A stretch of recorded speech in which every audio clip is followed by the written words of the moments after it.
नमस्कार मित्रों, आपका स्वागत है आपके अपने YouTube चैनल शेखर एस्ट्रोलॉजी में। आज हम जानेंगे जन्म कुंडली के अंतर्गत तत्व का विज्ञान, यानी जन्म कुंडली के अंतर्गत जो 12 राशियां होती है वे कौन से तत्व के अंतर्गत आते हैं, इन राशियों में स्थित ग्रह तत्व पे क्या प्रभाव डालते हैं, इसके शुभ या अशुभ प्रभाव क्या होते हैं। तो इन तत्वों का प्रभाव से आपके जीवन में असफलता सफलता निर्भर करता है। यानी जन्म कुंडली के अंतर्गत जो इन तत्वों का वर्णन मिलता है उसमें ही छिपा है आपके जीवन का सफलता का राज। तो आइए एक एक कर हम देखते हैं कि कौन से राशि किस तत्व में आते हैं।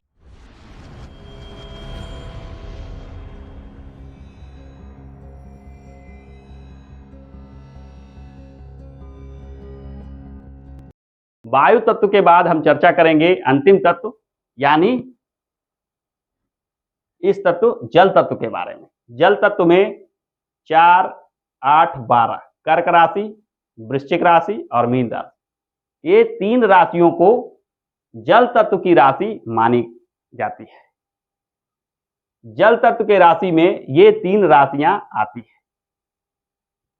इन राशियों में यदि ग्रहों की कमी हो या ग्रहों की अधिकता हो तो ठीक उसी प्रकार जिस प्रकार से मैंने अन्य चीजों को अन्य तत्वों को बता रहा था, उसी प्रकार इससे जुड़े हुए शुभता या अशुभता आपके जीवन में दृष्टिगोचर होती है।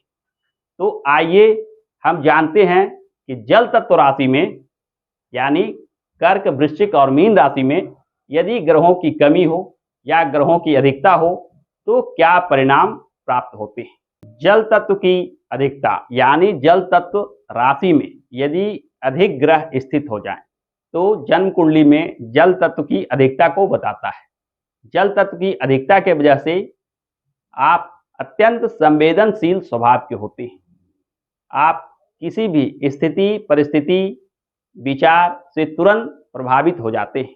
यानी आप में दया भाव, करुणा भाव विशेष रूप से होता है। यानी आप मन की भावना में आकर, करुणा की भावना में आकर कोई कार्य करते हैं।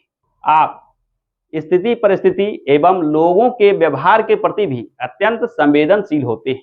यानी कोई कुछ आपको बोल देता है, वह आपके मन पर चोट कर जाता है। आप कोमल हृदय के होते हैं। यानी आप ऐसे बातों को जो दिल को दुखित कर देता है आसानी से बर्दाश्त नहीं कर पाते। आप मानसिक चिंता में पड़ जाते हैं। यहाँ तक कि आप जब बाहर निकलते हैं यानी घर के बाहर कहीं जाते हैं तो आप अपने ऊपर ही सचेत रहते हैं कि लोग मेरे बारे में क्या सोच रहे होंगे, मैंने जो वस्त्र परिधान पहना है उसे अच्छा मान रहे होंगे कि मजाक का पात्र बना रहे होंगे। यानी आपका दिमाग आपके प्रति इतना संवेदनशील हो जाता है कि आप नकारात्मक सोच में पड़ जाते हैं। आप चाहते हैं कि आप बिल्कुल परफेक्ट होकर कहीं निकलें ताकि लोग आपका मजाक ना उड़ाएं। आपका यह सिर्फ सोच है। लोग कुछ भी व्यवहार करें परंतु आपका सोच इस ओर ही हो जाता है। जल तत्व की अधिकता यह मानसिक कमी को बताता है। आप में रचनात्मकता विशेष रूप से होती है। आप कलात्मक स्वभाव के होते हैं। आप लोगों के मदद करने वाले, लोगों के सहायता करने वाले एवं दुख विपत्ति कष्ट में पड़े हुए लोगों को विशेष आर्थिक, शारीरिक और मानसिक रूप से मदद देने वाले होते हैं। यानी आप में दया, करुणा इत्यादि की भावना विशेष रूप से होती है। जल तत्व की अधिकता आपको दयावान और करुणामय बनाता है। यह दया भाव, यह करुणामय स्वभाव आपके जीवन में अनेक अशुभ परिणाम भी दे सकते हैं, क्योंकि करुणा और दया भाव में आकर आप अपने समय, आप अपने धन इत्यादि का महत्व कम देते हैं। आप लोगों के दुख से जल्द ही दुखित हो जाते हैं और आप चाहते हैं कि कोई भी दुखित ना रहे, उसके दुख को दूर करें। यानी जल तत्व की अधिकता आप में संवेदनशीलता की भावना विशेष रूप से बढ़ा देता है। आपका यह संवेदनशील स्वभाव आपको लोगों का मदद करने वाला, लोगों के सहानुभूति देने वाला, लोगों के हर समस्या का समाधान करने की इच्छा रखने वाला बनाता है। हालांकि ये सारे गुण समाज में यश प्रतिष्ठा विशेष रूप से दिलाते हैं, परंतु भौतिक मामलों में यानी आर्थिक क्षेत्र में, धनार्जन के मामले में यह स्वभाव कहीं ना कहीं आपको सफलता में बाधा विघ्न खड़ी कर देता है। जीवन में जो भी कार्य करते हैं आप थोड़ा सा डरे डरे रहते हैं, आप किसी चीज का खुलकर प्रदर्शन नहीं कर पाते, आप किसी व्यवहार को खुलकर प्रदर्शित नहीं कर पाते, लोगों के साथ मिलना जुलना एक दायरे में रखते हैं। आप अपने प्रति इतना सचेत रहते हैं कि आप हमेशा यह सोचते रहते हैं कि मेरे बारे में लोग क्या सोच रहे हैं, मेरे व्यवहार के बारे में लोग क्या सोच रहे हैं, मेरे घर परिवार के बारे में लोग क्या सोच रहे हैं। यानी समाज में आप खुलकर व्यवहार नहीं कर पाते। इस वजह से जीवन में सफलता में कमी आ सकती है। वहीं जल तत्व में यदि कम ग्रह, यानी जैसा कि आप चार्ट से एक बार अपना समझे कि जल तत्व राशियां 4 कर्क राशि, 8 वृश्चिक राशि और 12 मीन राशि, इन राशियों में यदि ग्रहों की कमी हो, यानी एकाध ग्रह इन तीनों राशियों में किसी एक राशि में स्थित हो जाए, तो यह निश्चित मानिए कि आप में जल तत्व की कमी होगी। यानी आपके जन्म कुंडली में जल तत्व राशि में कम ग्रह होना आप में जल तत्व के कमी के लक्षण बनाते हैं। जल तत्व का कमी होना आपको जल तत्व से जुड़े हुए गुणों से दूर कर देता है, यानी जल तत्व के कोई भी गुण आप में नहीं रह जाते। जैसे जल तत्व में जो संवेदनशीलता प्राप्त होती है, वहीं जल तत्व की कमी से आप में संवेदनशीलता बिल्कुल कम रह जाती है। आप कठोर हृदय के होते हैं, आप में दया भाव बहुत कम होता है, लोगों की मदद करना, लोगों की सहायता करना कम पसंद करते हैं, आप सिर्फ अपने ऊपर ध्यान देते हैं। समाज में लोग आपको स्वार्थी तक मानते हैं, यानी आपका व्यवहार लोगों के प्रति दया, मोह माया इत्यादि से दूर होता है। आप बिल्कुल वास्तविक सोच रखते हैं, आप अपने प्रति सोचते हैं और लोग इस व्यवहार को कुछ न कुछ गलत या अशुभ मान लेते हैं। जल तत्व की कमी से दूसरा एक प्रमुख गुण आप में आता है, आप अपने भावना को प्रकट करने में असमर्थ पाते हैं। क्योंकि आप में संवेदनशीलता की कमी होती है, किसी के विचार, स्थिति परिस्थिति को समझने में मुश्किल होती है और आप भी अपनी भावना को प्रकट कर पाने में कुछ कमी महसूस करते हैं, क्योंकि भावना की कमी होने से आप सही सही चीज़ों को नहीं रख पाते।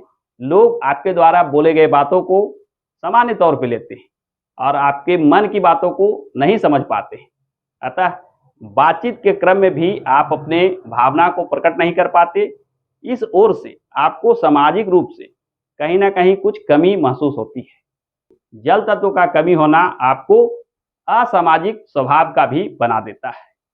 कुछ लोग इस तरह के व्यवहार को अशुभ भी मानते हैं, गलत भी मानते हैं, परंतु तत्वों की कमी या अधिकता के वजह से जो गुण या अवगुण आ जाते हैं, हम चाह करके भी उसे दूर नहीं कर सकते, क्योंकि तत्वों का प्रभाव हमारे मनोमस्तिष्क पर पड़ता है और तत्वों के बिगड़ जाने से, यानी जन्म कुंडली में ग्रहों का जो असमानता पूर्व विभाजन होता है, किसी राशि में कम ग्रह, किसी राशि में ज़्यादा ग्रह स्थित हो जाते हैं, इसके वजह से हमारे मनोमस्तिष्क का एक खास रूप, कार्यशैली और स्वभाव बन जाता है। इसके वजह से हमारे कार्य करने का ढंग, हमारे सोचने का ढंग, हमारे बोलने का ढंग और हमारे व्यवहार करने का ढंग हमारे मन के अधीन होने की वजह से हम उस प्रकार व्यवहार करने लग जाते हैं। जन्म कुंडली शास्त्र में तत्व विज्ञान अत्यंत महत्व रखता है।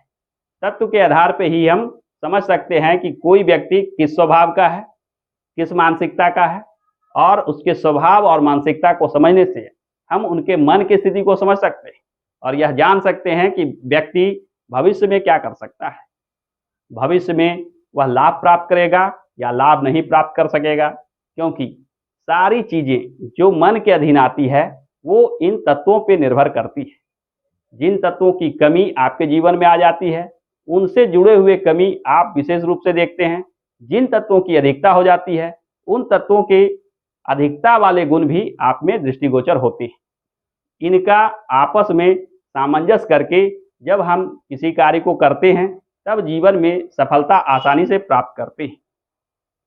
जन्म कुंडली देखते समय हमें इन तत्वों के अध्ययन के लिए अनेक बातों का ध्यान रखना पड़ता है।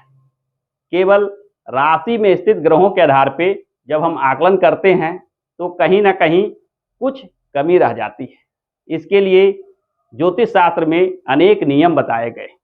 इसे देखने के कुछ विधि विधान हैं। राशि में स्थित ग्रहों के बलाबल के आधार पर कुछ ग्रहों को अधिक बल प्रदान किया गया है, जैसे सूर्य और चंद्रमा को विशेष बल प्रदान किया गया है। सूर्य और चंद्रमा जिस राशि में बैठते हैं उसमें उस तत्व को ज्यादा वृद्धि करते हैं, जबकि अन्य ग्रह सामान्य तौर पे वृद्धि करते हैं। इन सारी बातों को लेकर जन्म कुंडली का जब आकलन किया जाता है तब सही सही आकलन हो पाता है, सही सही निष्कर्ष पे पहुंचा जा सकता है कि कौन सा तत्व आप में कम है और कौन सा तत्व आप में अधिक है। तत्वों के अधिकता और कमी के सूक्ष्म आकलन से आप जीवन में हर चीज को जान सकते हैं। मन की स्थिति को जानकर आप जीवन में मिलने वाले लाभ हानि का आकलन आसानी से कर पाते हैं।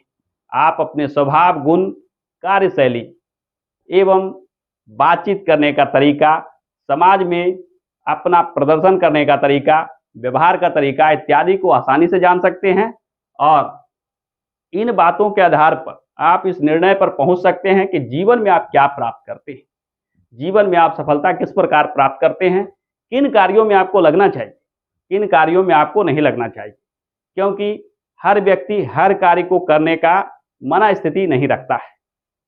यदि आप भी चाहते हैं कि आपके कुंडली में कौन से तत्व किस स्थिति में है, यानी कौन से तत्व कम है और कौन से तत्व अधिक हैं, तो आप अपने कुंडली का आकलन विशेषज्ञ से अवश्य करवाएं।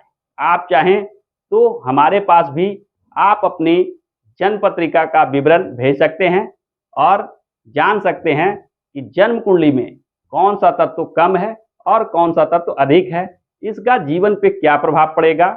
इसे बचने के लिए, यानी शुभता और अशुभता के प्रभाव से बचने के लिए इन तत्वों को कैसे व्यवस्थित किया जाए, कैसे बैलेंस किया जाए और इसको बैलेंस करके जीवन में चौमुखी चारों दिशाओं में सफलता प्राप्त किया जा सके। क्योंकि तत्वों को सामंजस्य करने से ही दिमाग की स्थिति सामंजस्य होता है, यानी आप सही सही निर्णय कर पाते हैं, सही सही कार्य कर पाते हैं, जीवन में सफलता की ओर बढ़ जाते हैं। तो आज के लिए इतना ही, फिर मिलते हैं ज्योतिष के किसी नए विषय के साथ। तब तक के लिए अनुमति दीजिए। आपसे अनुरोध है कि इस चैनल को देखिए, लाइक कीजिए, शेयर कीजिए और सब्सक्राइब जरूर कीजिए। धन्यवाद।